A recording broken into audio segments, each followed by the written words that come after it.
Hi hello नमस्कार, मैं नम्रता गायकवाड़। ऐसे ही अन्य वीडियो देखने के लिए आप ज़रूर देखिए महाराष्ट्र टीवी 24।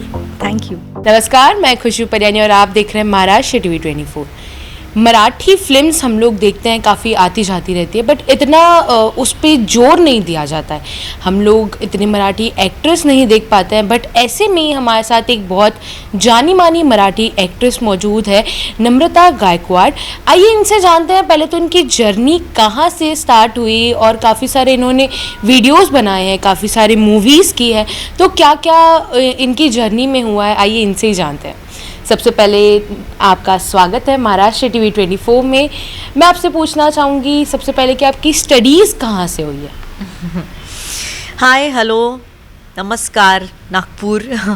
बहुत साल के बाद मैं नागपुर आई हूँ, एक इवेंट के लिए आई थी, और फिर मुझे ऑफ कोर्स मीडिया का अटेंशन तो चाहिए ही रहता है, तो वो आ गया, क्योंकि इसी माध्यम से मैं आप सभी लोगों से डायरेक्टली जुड़ सकती हूँ।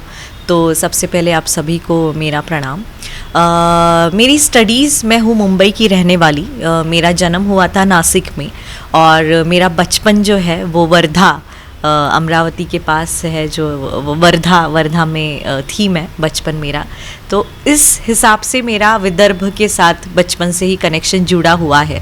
इसीलिए कभी भी मेरी यहाँ पे विज़िट होती है, फिल्मों का प्रमोशन हो या किसी इवेंट के दौरान मुझे यहाँ पे आना हो, तो विदर्भ में आने का एक अलग ही मज़ा आ जाता है। और आपने जैसे स्टडीज़ की बात की, तो क्या बेसिकली आपने कोई फिल्म इंडस्ट्री की स्टडीज़ की थी, या क्या स्टडीज़ की थी मेन बेसिकली? मैं कॉमर्स स्टूडेंट थी और एमबीए कर रही थी। हालांकि उसी दरमियान मुझे एक ऑफ़र आया नाटक में काम करने के लिए, और मैं थोड़ी सी डर सी गई कि अरे फिल्म इंडस्ट्री और ये सब मेरी इसकी बात नहीं है।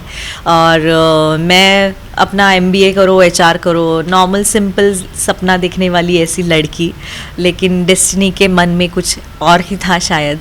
उसने ही मुझे ऐसे इंडस्ट्री में खींच लिया, क्योंकि जो मुझे ऑफ़र आया वहाँ पे मुझे मेन रोल उन्होंने दिया, और उसी रोल के दरमियान एक्टिंग क्या है, आपका एक पर्सनालिटी डेवलपमेंट कैसे होता है, ग्रूमिंग सेशन क्या होता है, वो सब मुझे थिएटर में करने का मौका मिला। और ये मौका मिलने के बाद मैं ऐसी लड़की हूँ कि मुझे हमेशा पसंद है कुछ नया सीखने के लिए अपनी ज़िंदगी में, और वो मुझे बहुत सीखने को मिला नाटक के दरमियान। मैं सीखती गई और मुझे ऑफ़र आते गए। उसके बाद मैंने सीरियल की, मंगलसूत्र मराठी सीरियल अलका कुबल की, और उसके बाद मेरी डेब्यू फिल्म जो है स्वराज्य मराठी पाऊल पड़ते पुढे, वो 2011 में, मतलब 11/11/11 को रिलीज़ हुई थी। सो इतना अभी तक का मेरा जो जर्नी है, अभी तक का बहुत ही शानदार मेरे लिए रहा है। जब आप स्टडीज़ कर रहे थे तब ऐसा कुछ था आपके माइंड में कि आपको फिल्म इंडस्ट्री में जाना है, या कोई ऐसे पर्टिकुलर इंटरेस्ट था आपको एक्टिंग में? नहीं, मेरा कोई भी ऐसा सपना नहीं था, या फिर मैंने कभी सोचा भी नहीं था कि फिल्म इंडस्ट्री में जाके एक्ट्रेस। मुझे ये तक पता नहीं था कि वो कैसे बनते हैं, क्या एक्टिंग इंस्टीट्यूट है, कुछ ऐसा कुछ भी पता नहीं था। ना कि मेरे फैमिली में, पूरे ख़ानदान में ऐसा कोई नहीं है जो फिल्म इंडस्ट्री के साथ थोड़ा बहुत जुड़ा हो, कोई नहीं था। मैं अकेली ऐसी बंदी हूँ जो फिल्म इंडस्ट्री के साथ एक्सीडेंटली जुड़ गई। इसका कारण और इसका श्रेय मैं एक व्यक्ति को देना चाहूँगी जो मेरी बहुत नज़दीकी है, वो है मेरी माँ। बिकॉज़ वो आर्ट लवर है। उसने बचपन में ही मुझे भरतनाट्यम और ये सब क्लासिकल डांस में क्लासेस में डाल के आर्ट से जुड़ा हुआ मेरा प्रेम जागृत किया था, और शायद उसी का नतीजा ये है कि आज फिल्म इंडस्ट्री में मैं बतौर एक्टर काम कर रही हूँ। और उसके साथ आपको तो पता है डांस का, नृत्य का कितना महत्व है, जो कि मैं बहुत अच्छे से अनुभव कर रही हूँ। इसका फ़ायदा मेरे ऑडियंस को मेरे एंटरटेनमेंट थ्रू हो जाता है। जैसे आपने बात किया, आपके फैमिली में कोई ऐसा नहीं था जो फिल्म इंडस्ट्री में हो, तो जब आपने ये स्टेप लेने का सोचा कि आपको फिल्म इंडस्ट्री में जाना है, तो आपके फैमिली के थ्रू, मतलब फैमिली से क्या ऐसा रिस्पॉन्स आया, लाइक वो अच्छा था या बुरा था? ऑफ कोर्स वो मीडियम था, या फिर 50-50 था, क्योंकि my dad was very strict and he use to say कि पहले पढ़ाई बाद में जो कुछ है।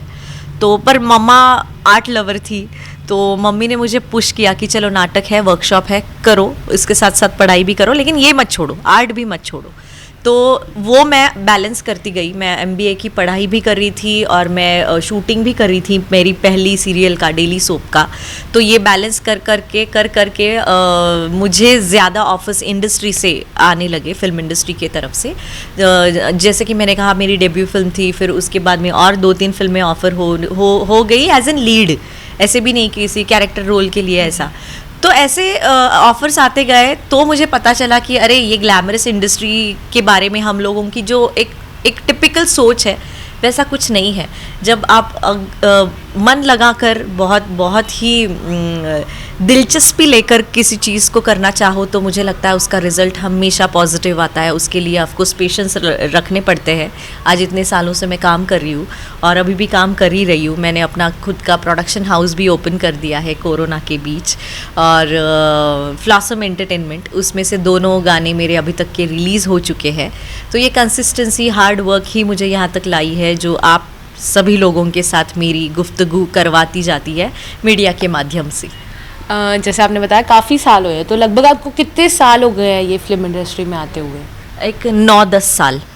9-10 साल।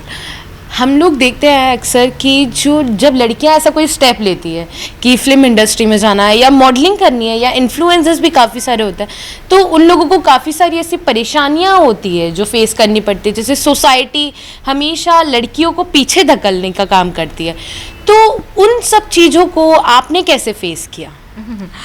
नहीं, ये तो हर एक का नज़रिया होता है कि अगर वैसा कुछ चल भी रहा है कि नहीं तू लड़की है घर पे बैठ, ऐसा कुछ चल भी रहा है, फिर भी उसमें से क्या पॉजिटिव हम लोग निकाल सकते हैं, वो विचारधारा की लड़की मैं हूँ।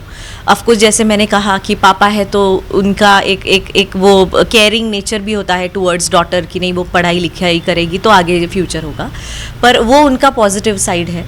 तो बीइंग पापा वो अपना काम कर रहे थे, बीइंग मी एक लड़की, एक माँ की दुलारी और पापा की भी प्यारी, मुझे सबको बैलेंस कैसे करना है वो एक स्किल डेवलप मैंने कर लिया था, ताकि पापा भी नाराज़ ना हो, मैं खुद भी नाराज़ ना हूँ, और मम्मी की भी चाह जो है आर्ट को लेकर वो भी बरकरार रहे। तो इस हिसाब से मैंने प्लानिंग करके अच्छे से किया। तभी मैंने ये नहीं सोचा कि अरे कोई सोसाइटी दबाने की कोशिश कर रही है कि एक लड़की आगे, ऐसा कुछ नहीं है। It's all about your thinking. So यहाँ पे सभी अगर लड़कियाँ होंगी जो कभी ऐसे सोचती भी होंगी, तो just don't worry about anything. जो कुछ भी चल रहा है उसमें पॉजिटिव सोच निकाल के आशा की किरण दिखाई देती है, और उसी तरफ बढ़ोगे तो आपकी तरक्की ज़रूर हो जाएगी।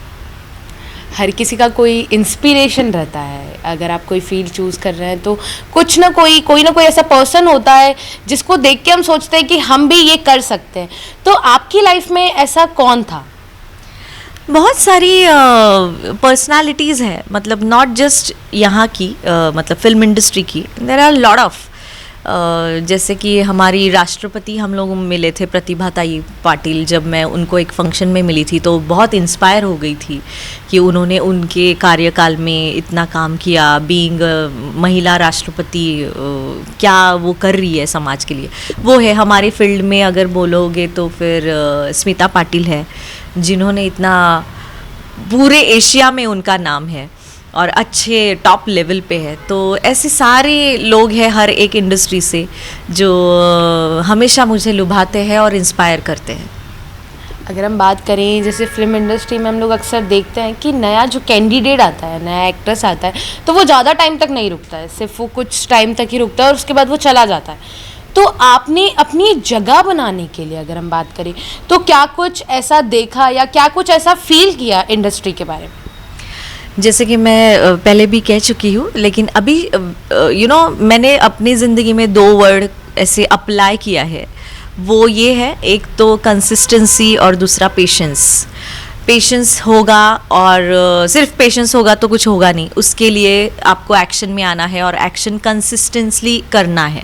वो उसमें कंसिस्टेंसी नहीं रहेगी तो पेशेंस और एक्शन का कुछ फ़ायदा ही नहीं है। वो लिमिटेड पीरियड ऑफ टाइम रहता है, जैसे कि आजकल के जेनजी लोगों में ज़्यादा दिखाई देता है ये कि अब चलो आज मैंने कुछ डाला है यूट्यूब पे तो मुझे व्यूअरशिप चाहिए, मैंने रील डाला है तो मुझे इतना इतना फॉलोअरशिप चाहिए। ऐसे तुरंत नहीं होता, उसके लिए पेशेंस लगते ही है और कंसिस्टेंसी बहुत इम्पॉर्टेंट है। और ऐसे करते जाओगे तो ही आगे जाके आपको जो चाह है आपकी वो आप उसको बहुत जल्दी पा सकोगे। आप एक खुद एक्ट्रेस हैं, तो मैं आपसे सबसे पहले ये पूछना चाहूँगी कि अगर आपकी बात करें कि आपके फेवरेट एक्टर या एक्ट्रेस कौन है, तो क्या बताना चाहेंगे इसके बारे मेरे वर्ल्ड में है वर्ल्ड में है Tom Cruise is very best, Tom Hank हर एक इंडस्ट्री में है, अल्लू अर्जुन है, शाहरुख खान है, हर एक इंडस्ट्री, मराठी इंडस्ट्री में। स्वप्निल जोशी के साथ मैंने अभी एक फ़िल्म की, लंदन में शूट किया, उसकी और मेरी इंद्रधनुष्य नाम की फ़िल्म अभी जल्दी आप लोगों को देखने मिलेगी, रिलीज़ हो जाएगी। ऐसे सारे इवन मैं I am working in Malayalam industry, तो वहाँ पे विजय बाबू के साथ मैंने काम किया, तो he is also my favourite. Prithvirajan Sukumaran, उनके साथ काम किया, he is also my favourite. So सारे लोग माई फेवरेट अगर हम नागपुर कर की बात करें तो ऐसे काफ़ी सारी लड़कियां हैं जो फिल्म इंडस्ट्री में जाना चाहती है, तो उनको क्या एड्रेस देना चाहेंगे, क्या एड्रेस करना चाहेंगे हमारी जनता को? जैसे कि मैंने कहा लड़कियों को और सबको कि हमारी पावर हमारे ही पास है, हमारे अंदर है।